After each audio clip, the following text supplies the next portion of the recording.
국민연금공단이 빅데이터 인프라를 구축하겠다며 업체를 선정했는데 1순위 업체 대신 2순위 업체와 계약을 체결해 논란이 일고 있습니다. 한 해 수천억 원에 이르는 새만금 공사의 지역업체 참여율이 낮다는 소식 전해드렸는데요.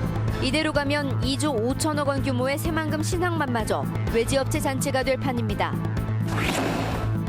우여곡절 끝에 착공한 항공대대 이전 공사가 속도를 내고 있습니다. 전주시는 내년 말까지 이전을 마치기로 했습니다.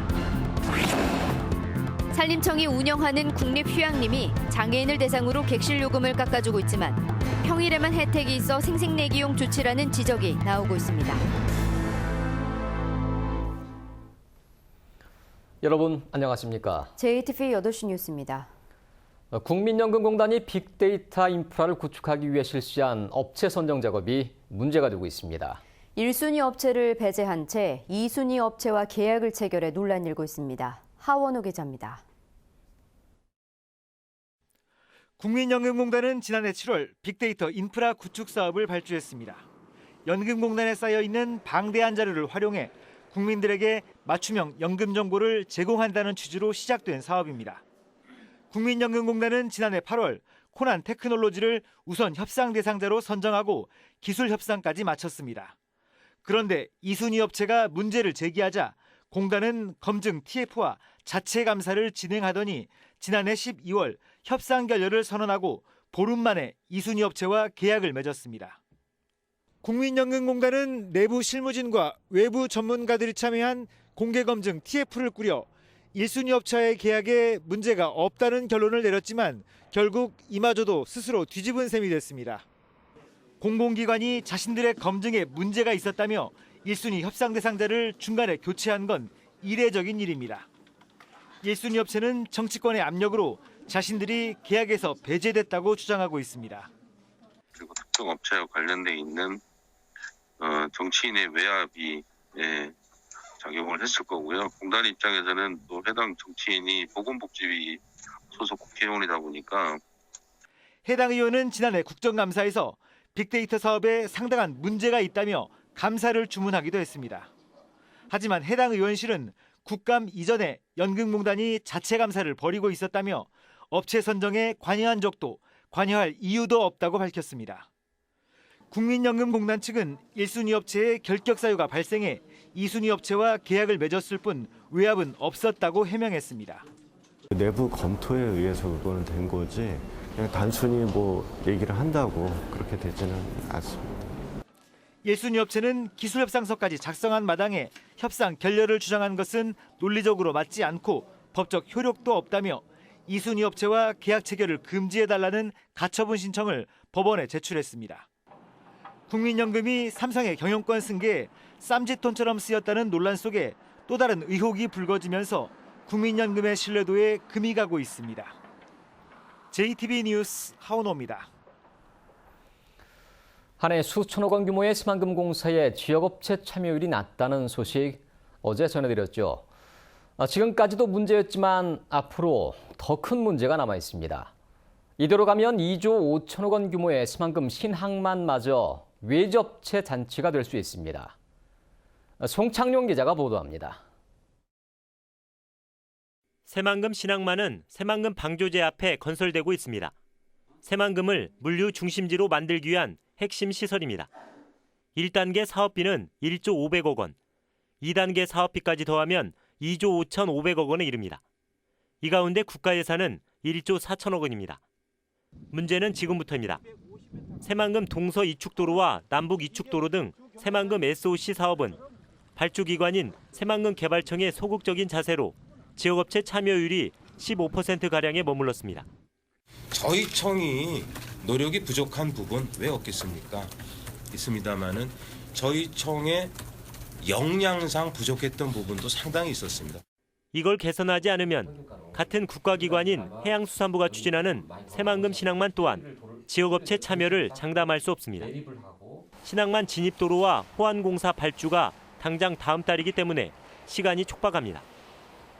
지역업체가 더 참여할 수 있는 근거가 마련되도록 기획재정부 장관이 고시하거나 새만금 특별법에 따라 새만금 개발청장이 지역 우대 기준을 정해야 합니다.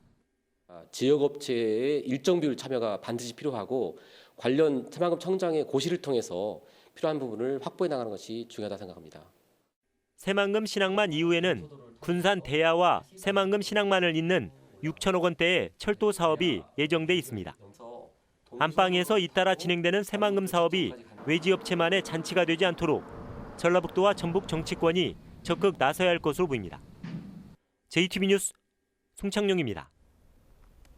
정부가 조선업과 관련한 대책을 확정해 발표했지만 군산에는 도움이 되지 않는 미봉책에 불과하다는 지적입니다. 군산 시민들은 현대중공업의 대주주인 정몽준 전 의원 집 앞에서 실질적인 대책을 요구하며 농성에 들어갔습니다. 보도에 김진형 기자입니다. 정부는 조선업 관련해 올해 세부 일정을 확정했습니다. 정부는 올해도 조선업이 위기라며 도크 3개를 추가로 줄이고 인력도 14,000명 감축하기로 했습니다.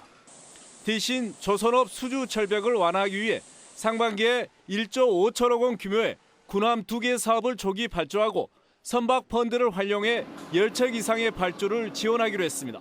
군산 시민들은 정부의 조선업 대책이 지역에 도움이 되지 않는 미봉책에 불과하다며 반발하고 있습니다. 현대중공업이 올해 폐쇄할 예정인 도크 가운데 군산 조선소의 도크가 포함됐습니다.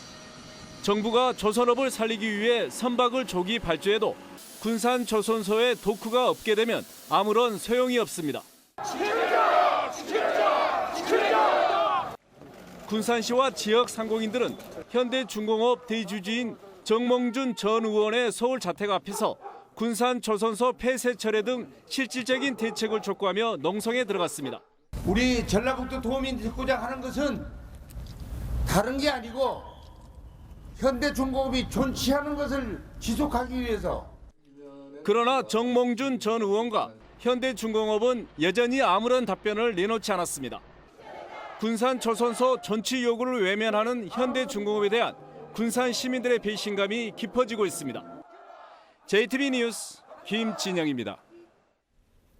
이영 교육부 차관이 전북교육청을 방문해 어린이집 누리예산 편성을 요청했지만 김승환 교육감은 거부 입장을 명확히 밝혔습니다.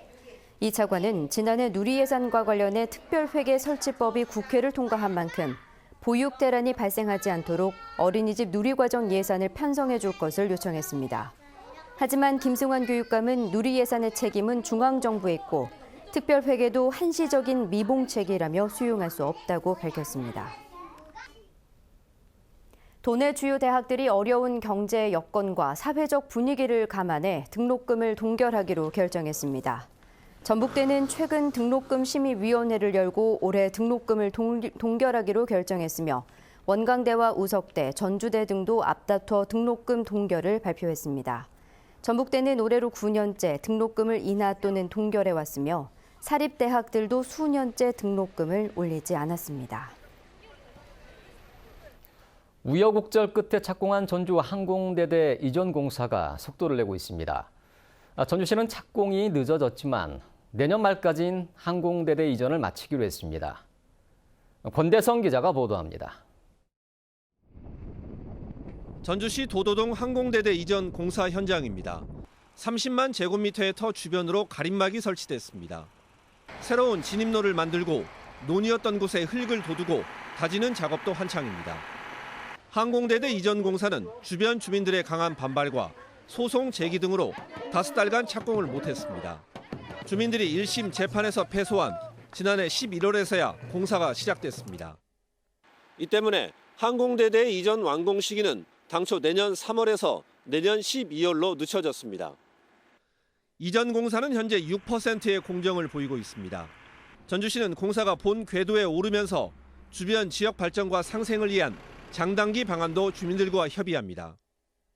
단기적으로는 그 마을 수건 사업을 진행을 할 것이고 주민들 대표들과 지속적으로 협의를 통해서 장기적으로 지역 발전 방안을 마련을 하도록 하겠습니다. 전주시는 현재 항공대대가 도도동으로 옮겨가고 나면 곧바로 택지개발 공사를 시작합니다. 옛 35사단 자리를 중심으로 한 에코시티 개발의 2단계 사업입니다. 완공 시기는 2020년까지로 2006년 시작된 에코시티 전체 개발 사업이 끝나게 됩니다. JTB 뉴스 권대성입니다. 경기 불황과 김영란법 등의 영향으로 설 명절 한우와 돼지고기 소비가 크게 줄었습니다. 전라북도가 설을 앞두고 한우와 돼지의 도축량을 조사한 결과 지난해 설보다 한우는 15%, 돼지는 19% 줄어든 것으로 나타났습니다.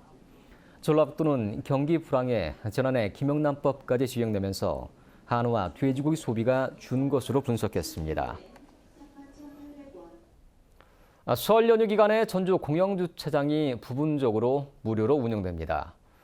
전주시설관리공단은 종합경기장 주차장을 설 연휴 내내 무료로 운영하고 실내 체육관과 동물원 등 10곳은 설날 하루 무료로 개방하기로 했습니다. 반면 한옥마을과 오거리 주차장 등 8곳은 유료 운영됩니다. 산림청이 운영하는 국립휴양림들은 장애인을 대상으로 객실요금을 많게는 50%까지 할인해주고 있습니다. 하지만 있으나 마나하다는 목소리가 높습니다. 금요일, 토요일과 성수기를 제외한 평일에만 혜택이 적용되기 때문입니다. 정원익 기자입니다. 지난 2000년 문을 연 문장산 자연휴양림입니다. 숲속의 집과 산림문화휴양관 등 26개의 객실을 갖추고 있습니다. 장애인에게는 객실 요금도 깎아줍니다.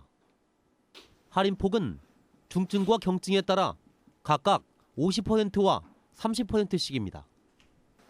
하지만 금요일, 토요일은 물론 성수기를 제외한 오로지 평일에만 가능합니다. 8월달 안 되고. 아, 7, 8월 성수기예요? 8월이 성수기거든요. 그리고 금요일날, 토요일날 안 되고 평일날만 되는 거예요. 덕유산과 회문산, 변산 등 산림청이 운영하는 전북의 국립휴양림 4곳 모두 마찬가지입니다. 지난해 11월 요금 체계가 바뀌었지만 할인 정책은 달라진 게 전혀 없습니다. 이제 주중에 가능하면 저렴한 가격에 이용하십시오 해가지고 주중에 이제 이용 활성화를 위해서 저희가 주중에 좀 가격을 낮추는 거거든요. 장애인들은 생색만 내고 있다며 불만을 터뜨립니다. 가뜩이나 장애를 위한 시설도 열악한데 평일에 휴양림을 이용하기는 더욱 어렵기 때문입니다. 저희도 나가고 싶어도 거의 못 나가고 있고, 그리고 또 저희 회원들도 분님들도 데리고 나가고 싶어도 비용 때문에 프로그램에 낼 수도 없는 상황도 있고요. 장애인들이 실질적인 할인 혜택을 받을 수 있도록 요금 체계를 바꿔야 한다는 목소리가 높습니다. JTB 뉴스 정원익입니다. 고창 독림저수지에서 월동하고 있는 철새 분변에서 새로운 AI 바이러스가 검출됐습니다. 전라북도는 독림저수지 철새 분변을 조사하는 과정에서 현재 유행하고 있는 H5N6형과 다른 H5N3형 AI 바이러스가 검출돼 주변 소독을 강화하고 있다고 밝혔습니다. H5N3형 바이러스는 올겨울 전국적으로 20여 곳에서 검출됐지만 모두 저병원성으로 확인됐으며 전북에서 검출되기는 이번이 처음입니다. 최근 전주 동물원에 살고 있던 벵갈 호랑이가 폐사한 것과 관련해 환경단체가 동물 질병과 사육 시스템 개선을 촉구했습니다. 전북환경운동연합은 지난해 전주 동물원에서 원숭이과인 맨드릴과 기린이 평균 수명의 절반을 채우지 못하고 폐사한 데 이어 올해는 벵갈 호랑이가 신장 기능에 이상이 생겨 폐사했다며 동물 질병관리와 치료 역량 강화를 주문했습니다.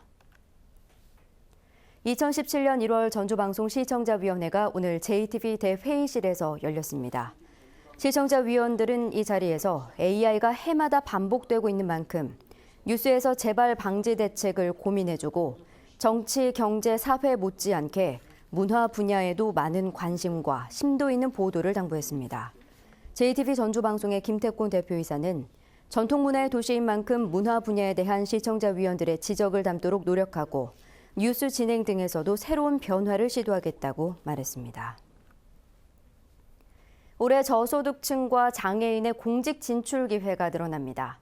전라북도는 취약계층의 공직 진출 기회를 늘리기 위해 올해 신규 공무원을 채용할 때 저소득층은 4% 이상, 장애인은 5% 이상을 선발하는 등 행정자치부의 지침보다 2배가량 많은 인원을 채용하기로 했습니다.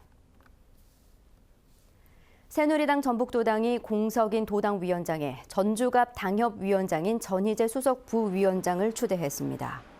새누리당 전북 당협위원장 7명은 긴급 모임을 갖고 정운천 전 위원장이 바른정당으로 가면서 공백이 생긴 도당위원장에 전희재 수석 부위원장을 추대하고 중앙당의 승인을 요청했습니다.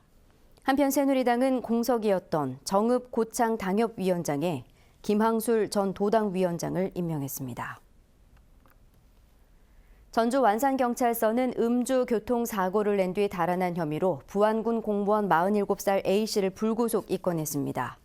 A씨는 어젯밤 8시쯤 전주시 완산구의 한 도로에서 혈중 알코올 농도 0.211%의 만취 상태에서 차를 몰다 다른 차량을 들이받은 뒤 300m가량 달아났다가 출동한 경찰에 붙잡혔습니다. 20대 여성을 성폭행한 혐의로 경찰 조사를 받던 전북도청 공무원이 기소 의견으로 검찰에 송치됐습니다. 전주 완산경찰서는 전북도청 공무원 50살 A씨를 준강간 혐의로 검찰에 송치했다고 밝혔습니다. A씨는 지난해 12월 20대 여성과 함께 술을 마신 뒤 모텔로 데려가 성폭행한 혐의를 받고 있지만 강제성이 없었다며 혐의를 부인하고 있습니다. 전주지법 형사 4단독은 음주운전을 하다 적발되자 경찰 조사에서 친구 이름을 댄 혐의로 기소된 37살 김모 씨에게 징역 6개월에 집행유예 2년, 사회봉사 120시간을 선고했습니다. 운전면허가 없던 김 씨는 지난해 8월 전주시 효자동에서 혈중 알코올 농도 0.093%의 상태에서 운전을 하다 경찰 단속에 적발되자 무면허 운전 사실을 감추기 위해 진술서에 친구 이름을 적고 서명한 혐의로 기소됐습니다. 전북은 오늘 낮 기온이 정읍 1.4도, 전주 2.1도 등을 기록했습니다. 내일은 대체로 맑다가 오후부터 구름이 많겠습니다. 아침 최저 기온은 영하 12도에서 영하 6도로 추위가 이어지겠습니다. 낮부터는 기온이 크게 오르겠습니다. 전주와 무주 7도, 장수 6도 등 5도에서 7도의 분포를 보이겠습니다. 미세먼지 농도는 나쁨 수준이 예상됩니다. 연휴 첫날인 모레는 오전에 눈이나 비가 올 것으로 보입니다. 전주기상지청은 연휴 기간에 큰 추위는 없겠지만 연휴 마지막 날인 일요일에도 비나 눈이 올 것으로 내다봤습니다.